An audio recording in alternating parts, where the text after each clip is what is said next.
Effect होता है crude में, लेकिन जब उसको डाइल्यूट किया जाता है D3 तक आए, उसमें क्या हो गया, इरिटेशन का इफेक्ट आ गया। भाई किसी किसी को इरिटेट कर सकता है। हम बोलते हैं ना हमारे इलेक्ट्रोमेट में एग्रावेशन नहीं होता, लेकिन सिम्टम एकदम से बाहर निकाल देता है। स्किन वाले केसेस में आरएस देकर देखो, दादा ने कहा ना आरएस वाला मत देना है उसमें पेंटेटाइड्स, स्किन में भी मत देना, आरएस कभी नहीं देना स्किन में। क्यों? एकदम से बाहर निकाल दिया। सेल की मॉलिक्यूलर एक्टिविटी को एकदम से तेज कर दोगे तो क्या करेगा? दो चीज होती है ना, एक सेल के अंदर जाना, एक सेल के बाहर आना। ठीक है, आपने बाहर आने को बढ़ा दिया तो निकलेगा नहीं क्या एकदम से बाहर, है ना? याद रखना इस बात को।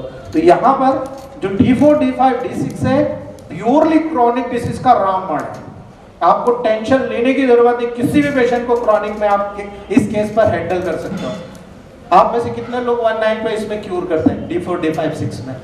ठीक है, ये देखिए, ये प्रूवन है कि आप लोग D4, D5, 6 में कर रहे हो, आप सिर्फ क्रॉनिक पे काम कर रहे हो, एक्यूट में काम नहीं कर पाते हो, क्योंकि एक्यूट में वो रिजल्ट मिलेगा ही नहीं आपको। मैं साइंटिफिकली प्रूव करके बता सकता हूँ। यहाँ पर भी D4 दे रहे हो तो पॉजिटिव है, ये न्यूट्रल है, ये नेगेटिव है।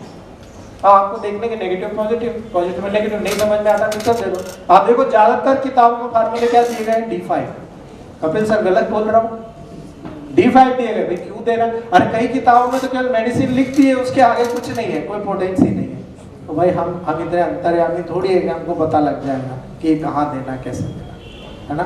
तो ये आपको मुझे ही करना है, ये हमारी जिम्मेदारी है। ठीक है, आपको मुझे ही सीखना है, हमको ही करना है। आप प्रैक्टिकल नहीं करेंगे तो कैसे सीखेंगे? ठीक है, बेंगलोर सेमिनार में कितने लोग थे? आप लोगों को मैंने एक क्वेश्चन से परेशान किया था, याद है? रख दो इनके सामने, आप लोग मत बताना, बिल्कुल मत बताना, है ना? मुझे ही बताओ, क्या S6 से एंजाइटी ठीक कर सकते हो? आप डिप्रेशन ठीक कर सकते हो? आप मत बोलो, आप मत बोलो, आपको बताएं, मुझे मालूम। ठीक है, याद रखना। अब आप मुझे बता दो S6 से आप एंजाइटी कैसे दूर कर रहे हो? है दाढ़ी मुझे निकलती है लेडीजों को, कितने लोगों ने ठीक किया है? क्या दिया आपको? S6।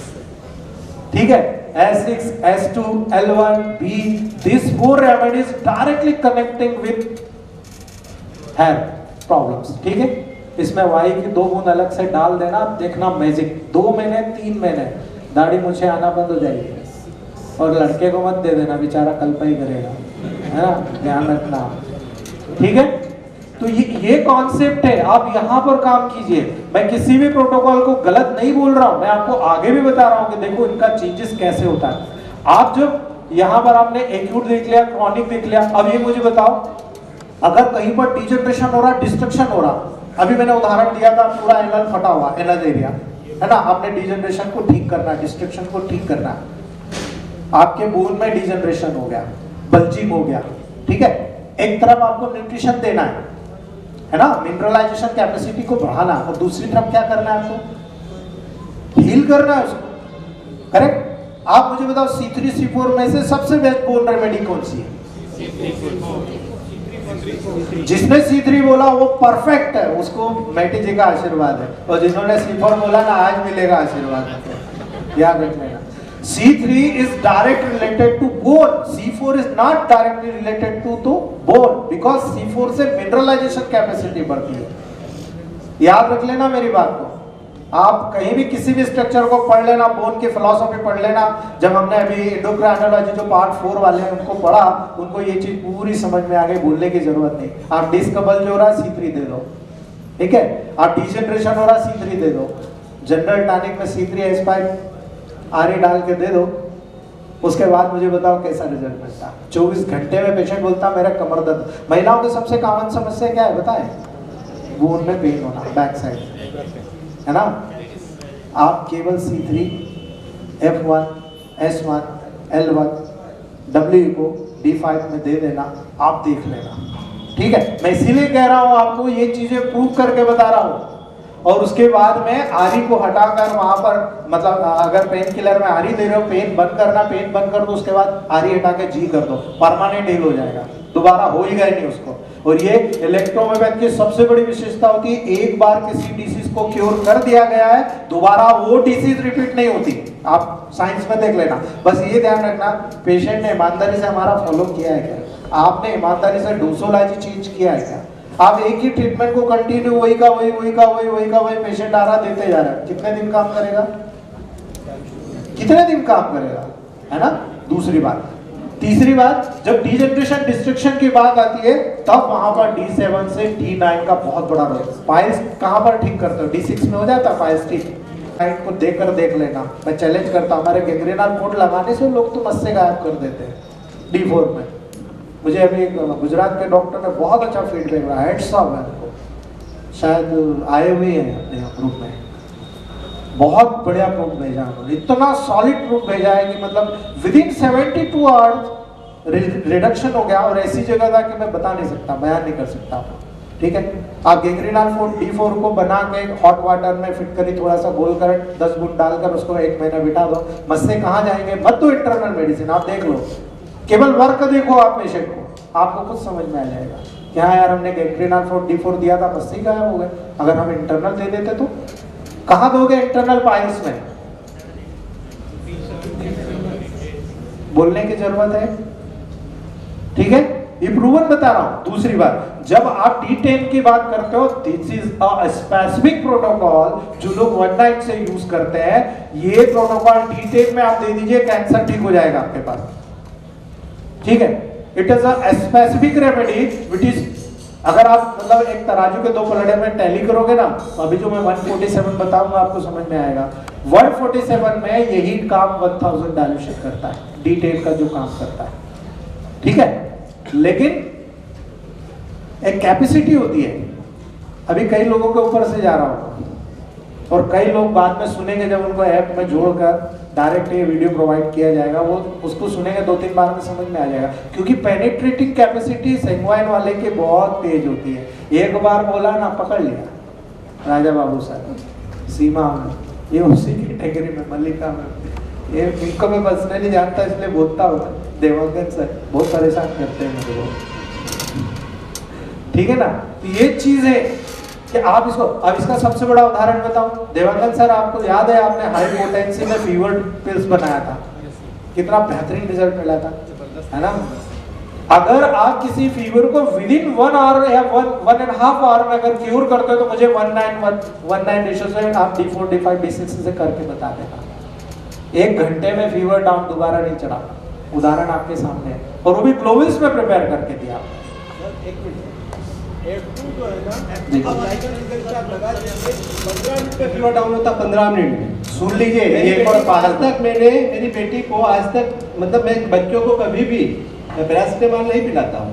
F2 देता भी, F2 केवल D1 का जो है अम्लाइकल रीजन पे अप्लाई करवाता हूँ, फीवर डाउन, फीवर कभी आता ही नहीं। सुन लो सीमा में, F2 को अम्बिलिकल कार्ड में अप्लाई कराने से फीवर एक बार गया दोबारा नहीं आएगा। और यही कारण है, आपको याद हो सीमा मैम, पार्ट 4 में मैंने कहा था F2 1000 and 10,000 5000 dilution is a miracle protocol to any type of resistant falciparum malaria.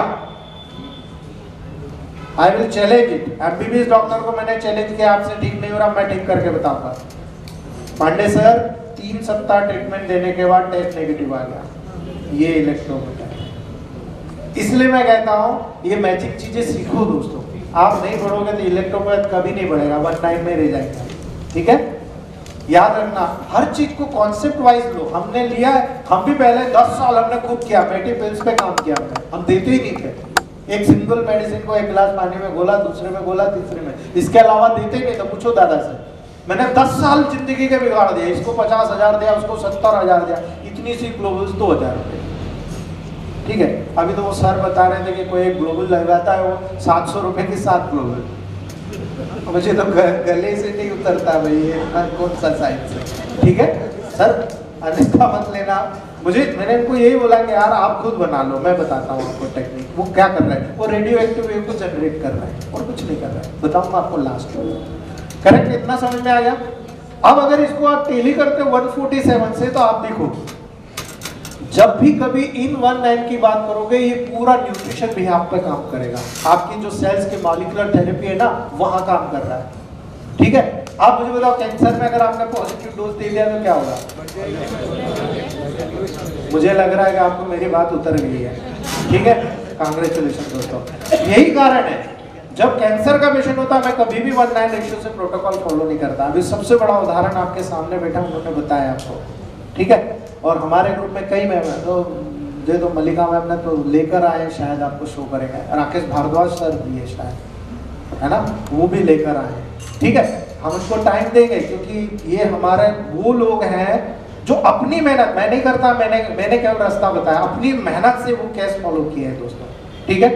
ये इसलिए प्रूव करने की बात होती है, आप लोगों का मोटिवेशन प्रमोट होता है, इसलिए आप इसको करिए दोस्तों, ठीक है। इतना कॉन्सेप्ट क्लियर हो गया, आगे बढ़ जाओ, है ना। चलिए अब हम बात करते हैं, जब आपने टेम्परामेंट सिलेक्ट कर लिया, मेडिसिन सिलेक्शन करना आपको मैंने बता दिया, ठीक है।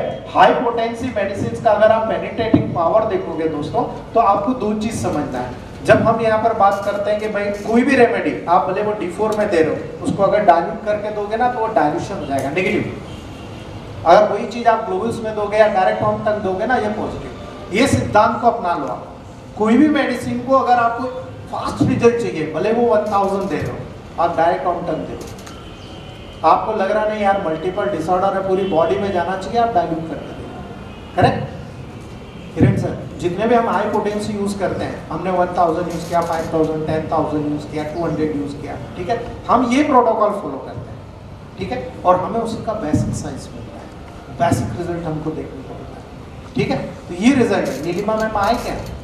हाँ नीलिमा मैम, आपको याद है बिल्डिंग प्रोटोकॉल में आपने इम्प्रूव किया, कांग्रेचुलेशन आपको। ये चीजें देखो, हम हमारे बीच के लोग हैं यार, हम बाहर नहीं, हमारे फैमिली मेंबर हैं, ठीक है। यही चीज समझाने की कोशिश कर रहा हूँ। जब आप 147 से फॉलो करते हो, 19 से फॉलो करते हो ना, तो लोकल और जनरल डिसीज पर आ जाओगे। ये डिसीज है, आप कोई भी एक पार्ट मान लो, ये आपने किडनी पे काम करना है, ये किडनी की डिसीज है, आप 19 से काम करो ना, मजा आ जाएगा आपको, अल्टीमेट मजा आएगा।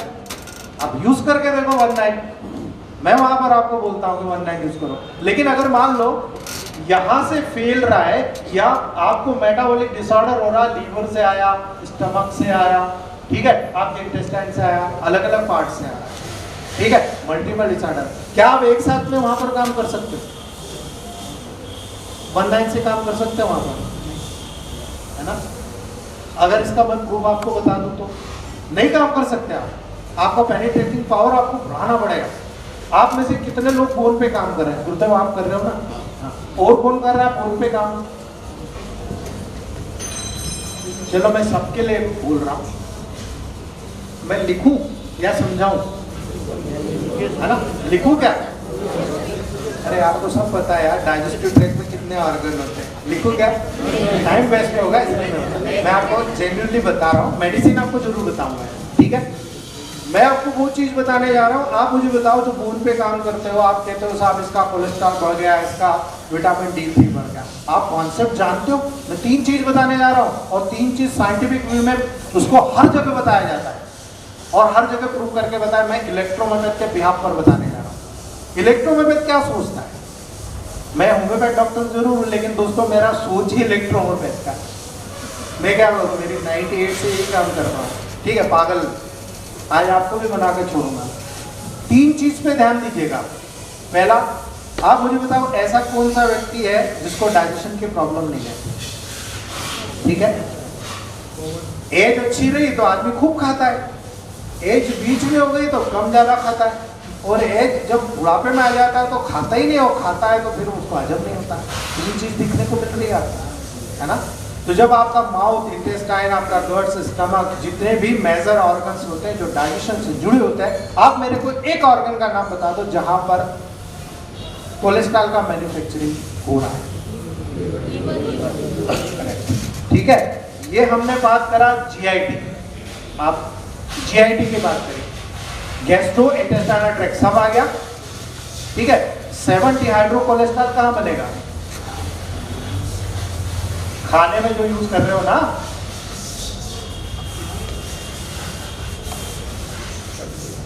ठीक है।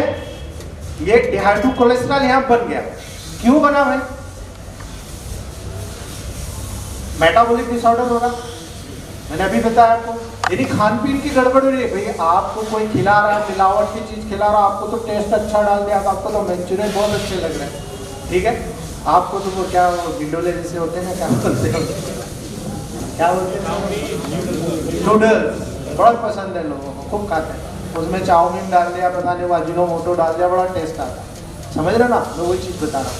यहाँ पर जब आपका बॉडी बहुत ज़्यादा ये कंडीशन में कोलेस्ट्रॉल बनाएगा, तो आपको पता है, आपने फट से बोल दिया कि यहाँ पर लीवर के लेवल पर जा रहा है। आपने ये क्यों नहीं बोला कि स्किन के लेवल पर भी जाता है? ये साइंटिफिक वे में देखो, आपको बता रहा हूँ। यहाँ लीवर में गया तो क्या करेगा? लीवर में गया, ये कोलेस्ट्रॉल बना रहा है। आपने बिल्कुल सही कहा था, 100%। लेकिन अगर स्किन में गया तो अभी मैंने बोन की बात करी, बोन में क्या कमी हो रही है आजकल लेडीजों में? Vitamin D3, correct, vitamin D3। अब आपको लिंक बता देता हूं 3 चीज की। दिख गया? पेट गड़बड़ है, दादा ने कहा ना, मेन प्रॉब्लम कहां शुरू होती है? पेट से। अगर पेट ही खराब है, मेटाबॉलिक डिसऑर्डर है, तो बहुत ज्यादा कोलेस्ट्रॉल बन रहा है। आजकल आप आसानी से देख रहे हो, ओबेसिट्रॉन उसी का सॉल्यूशन है। करेक्ट? आपका पेट साफ करना, न्यूट्रिशन, दादा ने क्या कहा? H211W ले लो या A3 ले लो, ठीक है? क्या करा आपने? बॉडी को प्यूरिफाई करा, लीवर ब्लड को प्यूरिफाई। यहाँ पर जब आपका पूरा गैस्ट्रोइंटेस्टाइनल ट्रैक्ट ही बना रहा है बहुत ज्यादा, तो आप मुझे बताओ, लीवर में ज्यादा जा रहा है ना, तो लीवर उसको क्या करेगा? कोलेस्ट्रॉल में कन्वर्ट करेगा, ठीक है? लेकिन हमारे पास तो 3 तरह के केस आ रहे भाई। अगर ये स्किन में गया और हम धूप में गए, तुरंत विटामिन D3 का क्या? दिन भर धूप में बैठने से विटामिन D3 बनता है? केवल मॉर्निंग के जो लालिमा, हाँ 8 से 8:30, जो मॉर्निंग की जो लालिमा जो होती है ना वो, और रात को जो अस्त होता है वो मेन है। बाकी के समय में तो अल्ट्रावायलेट रेस ले रहे होते हैं, नहीं हो तो स्किन डिजीज हो जाएगी, स्किन कैंसर हो जाएगा, काले पड़ जाएंगे, बोलेंगे अरे कहाँ गया? ठीक है, याद रखना ये बात को। जब ये चीजें, तो अब यहाँ पर 3 चीज निकल के आ रही। देखो, आप प्रूव करना, आप ही खुद बताना। अगर कोलेस्ट्रॉल बढ़ा हुआ है, विटामिन D3 बढ़ा हुआ है, क्या निकल के आ रहा है? यदि कोलेस्ट्रॉल बढ़ा हुआ है, विटामिन D3 नेगेटिव आ रहा है, कम आ रहा है, या कोलेस्ट्रॉल कम है, विटामिन D3 ज्यादा है। आप मुझे बताओ, यहाँ पर क्या चीज नजर आ रही है आपको? कोलेस्ट्रॉल बढ़ेगा तो कार्डियक प्रॉब्लम्स हो गया, हाइपरटेंशन। सर डिसीज नहीं, मैं ये बताना चाह रहा हूँ कि अगर आपके पास इस प्रकार के केसेस आते हैं तो आप ये में क्या कर सकते हो? मैं कॉन्सेप्ट क्लियर कर रहा हूँ, 2 मेडिसिन से पूरा कॉन्सेप्ट तक बिलोंग करता है। और मैं इसलिए ये बताना चाह रहा हूँ कि मुझे कहा गया है कि भाई आप बड़ी बड़ी बातें करते हो फिजियो एनाटॉमी पैथोलॉजी के बैकग्राउंड पे, आप इलेक्ट्रोपैथ को जोड़ के बताओ। मैंने वो काम चालू कर दिया, मैं वही काम करता हूँ। यहाँ पर आप देखो, जब यहाँ पर ये ज्यादा बन रहा है तो ऑफकोर्स यह लीवर तो ज्यादा बनाएगा ही कोलेस्ट्रॉल। अगर ये ज्यादा बना रहा तो प्रॉब्लम कहां पर है? इसमें कि लीवर में प्रॉब्लम है? आप किसका ट्रीटमेंट करोगे? आप किसी को कभी दोबारा ऐसा केस मिला तो ठीक करोगे कि नहीं? कोलेस्ट्रॉल को ओबेसिट्रॉन क्या कर रहा है? ओबेसिट्रॉन क्या कर रहा है? पूरा GI क्लियर कर रहा है। संजय सर, हो गई मास्टरी? ये हो गया, ठीक है। अब अगर मान लो यहां पर लीवर ही गड़बड़ हो गया तो क्या होगा? लीवर गड़बड़ हो गया, लीवर की डिजीज है तो क्या होगा? एबनॉर्मल कोलेस्ट्रॉल बनेगा ना, है ना? तो विटामिन D3 क्या होगा? ठीक। अब यही ज्यादा बना रहा है तो लीवर, आप देख रहे हो यही ज्यादा बना रहा है तो कोलेस्ट्रॉल भी बढ़ रहा है, विटामिन D3 भी बढ़ रहा है। कितने केस देखे आपने ऐसे? देखे ना कि नहीं देखे? लेकिन सबसे ज्यादा केस बनेंगे कोलेस्ट्रॉल ज्यादा और विटामिन D3 कम। ठीक है, कभी आपने ऐसा देखा कि विटामिन D3 बहुत ज्यादा है, कोलेस्ट्रॉल बहुत कम है? 0.5%। ठीक है, और ये केसेस आपको 2 सबसे ज्यादा देखने को मिलते हैं। इसमें क्या है? अगर स्किन में विटामिन D3 बनता है तो भाई सामने वाला अगर धूप में जा ही नहीं रहा है तो कैसे विटामिन D3 बनेगा? ठीक है, लीवर सब काम कर रहा है, डाइजेशन बिल्कुल मजबूत है, तो आजकल के बूढ़े लोगों में यही तो प्रॉब्लम आ रही कि नहीं यार? सर गलत बोल रहा हूँ वर्मा सर? ये आजकल का सबसे बड़ा फिलोसॉफिकल पॉइंट है। आप मुझे बता दो किसी भी विटामिन D3 को आप कैसे दोगे यार? आप मल्टीविटामिन 1 मल्टीविटामिन 2 दे दो, करेक्ट? लीवर ड्रॉप दे दो। आपका पेशेंट ठीक नहीं हो तो फोन लगा देना मुझे, ठीक है? लीवर D5 में देना और मल्टीविटामिन 1 मल्टीविटामिन 2 सेकेंड डाइल्यूशन में देना, करेक्ट? एक्सेप्ट। आगे बढ़ो। यदि आज आपके पास कोई केस आया और केस आने के बाद पेशेंट बोलता है कि साहब देखो मुझे नींद नहीं आ रही, मुझे 1.5-2 साल से ये फलाना डॉक्टर ट्रीटमेंट कर रहा है, आप देखते हो दवाई वो सब नींद की है, अभी सर ने बताया टोटल नींद की। लेकिन कॉन्सेप्ट कहाँ से शुरू हुआ है? यहाँ से शुरू हुआ है। आपको एसिडिटी बन रही है, क्यों बन रही है? पहले कॉन्स्टिपेशन था, उसके साफ करने के लिए आपने परगोलेक्स तरह तरह का लेना चालू कर दिया, धीरे धीरे धीरे क्या हुआ? एसिडिटी डेवलप हो। यदि आप एंटासिड ज्यादा सेवन कर रहे हो, आप स्टमक में पर्टिकुलर गैस्ट्रिक जूस के सिक्रेशन को बार बार कम कर रहे हो, तो आप प्रॉब्लम कहाँ क्रिएट कर रहे हो? स्टमक में प्रॉब्लम है कि यहाँ प्रॉब्लम है? भाई प्रॉब्लम तो यहाँ है ना, आप स्टमक में प्रॉब्लम क्रिएट कर रहे हो, उसके जूस को रिड्यूस कर रहे हो। और हम क्या करते हैं? इलेक्ट्रोमोपैथ, केवल इलेक्ट्रोमोपैथ मेडिसिन को, ऑर्गन के बिहाफ पर काम करने वाली मेडिसिन को एसिड क्योर के रूप में या H2-200B के रूप में या H2C10L1F1B के रूप में, D5 में हमारे पास बहुत तरीके हैं। S100/30 को रूप में देकर, H2-200/30 को देकर आप यही काम इजीली कर जाते, ठीक है? ये डिफरेंस है दूसरे साइंस में और ये चीज। हम कहां पर किस रेमेडी को कैसे यूज कर रहे हैं उसका बिहाफ हमको मिल रहा है, ठीक है? समझ में आ गया ये चीज, है ना? तो ये कॉन्सेप्ट आपके लिए बहुत इंपॉर्टेंट है, आप इसको समझने की कोशिश कीजिए, ये हमारे लिए बहुत इंपॉर्टेंट है। हम बड़े से बड़े केस को ठीक कर सकते हैं, ठीक है? इसके बिहाफ पर। अब दूसरी बात, इसको थोड़ा सा और आगे बढ़ाता हूं मैं। अगर आप यहाँ पर देख रहे हो कि एसिडिटी हो रही, कॉन्स्टिपेशन हो रहा, धीरे धीरे धीरे उसने क्या करा? आपको हेडेक होना शुरू कर दिया। होता है कि नहीं? बोलते हैं पेशेंट आकर, वो गलत नहीं बोलते यार मुझे एसिड ऊपर जा रहा, मुझे हेडेक हो रहा। आप क्या करते हो? हमारे डॉक्टर तो वो यस सर है, भोपाल वाले आए कि नहीं? वो आए सिंथेसिस डब्ल्यू को देकर ही एसिडिटी गायब कर देते हैं। वो वाई दे दिया तो बोलते हैं अरे सर 24 घंटे में ही हमने स्मेल कराया, ठीक हो गया, पूछ लो उससे, ठीक है? अब आप बताओ एसिडिटी यहाँ आप पीएच वैल्यू को मानते हो कि नहीं? है ना? मैं पीएच वैल्यू के लेवल पर भी काम कर चुका हूँ। एक सेल में, एक टिश्यू में, एक फ्लूइड में, एक ऑर्गन में, एक सिस्टम में अगर काम करना तो पीएच वैल्यू आपको पता होना चाहिए। और इसीलिए मैंने बैंगलोर वालों को परेशान किया था, उनको कहा था बताओ S6 से D2 कैसे एसिडिटी को दूर करता है, याद है आप लोगों को? और आखिरी में जब कॉन्सेप्ट बताया था तो इनको बहुत मजा आया, और उसके बाद कितने पेशेंट वो ठीक कर चुके हैं, ठीक है? तो ये याद रखना, क्योंकि जितना भी एसिडिक कंटेंट को बैलेंस करने का काम कौन करता है? मेटाबॉलिक एसिडोसिस को कंट्रोल करने का, एल्कोलोसिस को कंट्रोल करने का। तो मल्टीविटामिन 1 का फंक्शन समझ में आया, कहाँ कहाँ काम करेगा, करेक्ट? लीवर के साथ किडनी, दोनों, एक बना रहा है बिगाड़ रहा, दोनों को बैलेंस कर दिया। हमको कोई सोचना नहीं, हमने तो दोनों को बैलेंस कर दिया। लंबा जीना है ना, 10 की जगह 20 साल चालू करवा देना पेशेंट को, ठीक है? करेक्ट? समझ में आ गया? अब यही चीज जब हेडेक रिकरेंट हो रहा है तो धीरे धीरे क्या कर रहा है? ब्रेन के लेवल पर पहुंच गया। अब ब्रेन का कंट्रोल कैसे होता है आपको सबको पता, मुझे बताने की जरूरत नहीं। आप CNS के लेवल पर सब मास्टर हैं। ब्रॉडमैन एरियाज का नाम सुना होगा, कनेक्शन ऑफ ब्रेन्स, ठीक है? सारे जो बॉडी के पर्टिकुलर ऑर्गन्स को जो बैलेंस किया जाता है वो ब्रॉडमैन एरियाज के लेवल पर किया जाता है, ठीक है? तो वो ब्रॉडमैन एरियाज आपके पूरी बॉडी के फंक्शन को कंट्रोल करता है, ठीक है? अब अगर यहाँ एसिडिटी बार बार है तो उसको क्या होगा आगे पता है आपको? इंसोम्निया हो जाएगा। सॉल्यूशन क्या? एक ही सॉल्यूशन, ब्रेन को रिलैक्स कर दो, सारा रिलैक्स हो जाएगा। लेकिन जब ब्रेन को रिलैक्स करोगे तो हमारी मेडिसिन तो रेमेडी के रूप में बनी हुई है, कॉम्प्लेक्स रूप में बनी हुई है, ठीक है?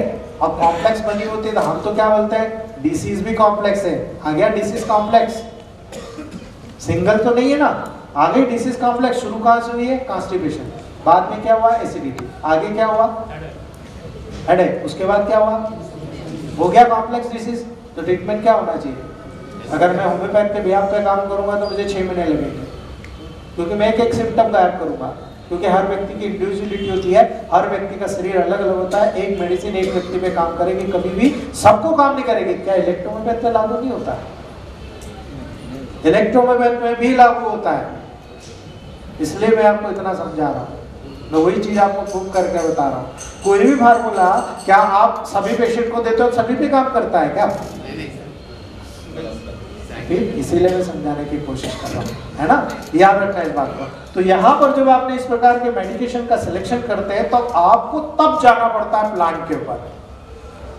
आप प्लांट के रेमेडी के लेवल पर गए, आपने देखा कोई भी मेडिसिन उठा लो आपने अगर दूर से पढ़ा हो ये प्लांट इतनी मात्रा में, ये प्लांट इतनी मात्रा में, ठीक है?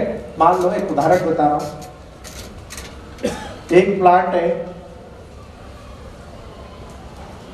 वो 10 पार्ट है, एक प्लांट है 10 पार्ट है, एक प्लांट है 5 पार्ट, एक प्लांट है 15 पार्ट, एक पार्ट है 20 पार्ट, एक पार्ट है 30 पार्ट। अब मुझे बताओ ये क्यों बनाया मेटी जी ने? पागल थे क्या? सबको इक्वल मिला देते ना? मेटी जी पागल थे क्या? नहीं ना? उनका मैं आपको बता रहा हूं कि 147 का रेशियो को समझना है तो मेटी जी को समझना पड़ेगा आपको। मैंने जितनी भी बुक पढ़ी, मैंने एनएल सिन्हा जी की बुक को कम से कम 100 टाइम्स स्टडी किया। कोरोना में क्या करता मैं एक काम था, ठीक है? वहां पर मैंने लिया था। सबसे पहले हमने डिस्कस किया था, वर्मा सर है, मलिका मैम, सुमेश सर है, हमारे दादा से, संतोष भाई से, और भी हमारे मित्र हैं दालागढ़ के डॉक्टर राजेश राव से। हमने उनसे काफी हमने डिस्कस किया। तो ये चीज हमको समझ में आई कि जब यहाँ पर डाइल्यूशन बनाओगे आप, तो आप सोचो कि इस लेवल पर मेटी जी ने क्यों यूज किया। Ratio making is very important for electrohomeopathy. आप बेस बनाते हैं, है ना? अभी न्यूरो जैसी बूस्टर को कितने लोगों ने प्रूव किया है? मजा आ रहा है कि नहीं? A2, S5, C5, F1, WEG और A2, S5, C5, F1, WERE। यही है ना कि और कुछ है? ठीक है, दोनों में क्या अंतर है? इसी लेवल पे प्रूव करके बता रहा हूं मैं। दोनों में क्या अंतर है? एक में G है, एक में RE है। ये कैसे काम करेगा? RE क्या है? पेन कम करता है, पेन रिलीवर है। लेकिन ये क्या है? आप मुझे पूछने की जरूरत नहीं है, ये प्लेन है आपका, ये प्लेन है, ठीक है? जब भी आपको कोई वाउंड से रिलेटेड, डिजनरेशन, डिस्ट्रक्शन से रिलेटेड हो, इसको D6 बनाकर दे देना, ठीक है? रेशियो आपको मैं बताऊंगा आगे, ताकि आपको ये बता दूं तो आपको समझ में आएगा कि रेशियो कैसे बनाया जाता है किसी चीज का। यानी you can made your own protocols, आप खुद बनाए, ठीक है? और हम उसी साइंस पे काम कर रहे हैं संतोष भैया में, ठीक है? याद रखना, यहाँ पर जब इस प्रोटोकॉल को बनाया हमने, यहाँ पर RE को बहुत कम कर दिया, W को स्ट्रॉन्ग कर दिया, तो सीधा नर्वाइन चला गया। यहाँ पर हमने 1 ml का अंतर रखा और यहाँ पर हमने उसको बेस दे दिया, ठीक है? तो यहाँ पर दोनों में हमको अंतर नजर आया, रिजल्ट में अंतर नजर आया। जिन लोगों को नर्वाइन पेन होता है, न्यूरोजेनिक बूस्टर ये वाला इज ए मिरेकल। और अगर किसी को डिजनरेशन, डिस्ट्रक्शन के लेवल पर होता है, फूड के लेवल पर होता है, ये प्रोटोकॉल वहां पर बहुत ब्रिलियंट काम करता है, ठीक है? आप लोगों ने सबने प्रूव किया है, जो लोग गुजरे हैं सर, शायद आपने भी बहुत अच्छे से प्रूव किया होगा इसको, ठीक है? तो ये रिजल्ट आपको मिलना चाहिए दोस्तों। क्यों मिलेगा? क्योंकि आपको साइंस समझ में आ रहा साइंस। अब आप देखो यहाँ पर मेटी जी ने ये लगाया दिमाग कि यदि मैं इस मेडिसिन को बनाऊंगा, एक क्लास में दिया तो न्यूट्रिशन के तौर पे जाएगा, दूसरे क्लास में दिया तो न्यूट्रल के तौर पे जाएगा, तीसरा क्लास जाएगा तो नर्वाइन जाएगा। इनकी मेटाथेरेपी की बुक में यही मिला मुझे कंक्लूजन, ठीक है?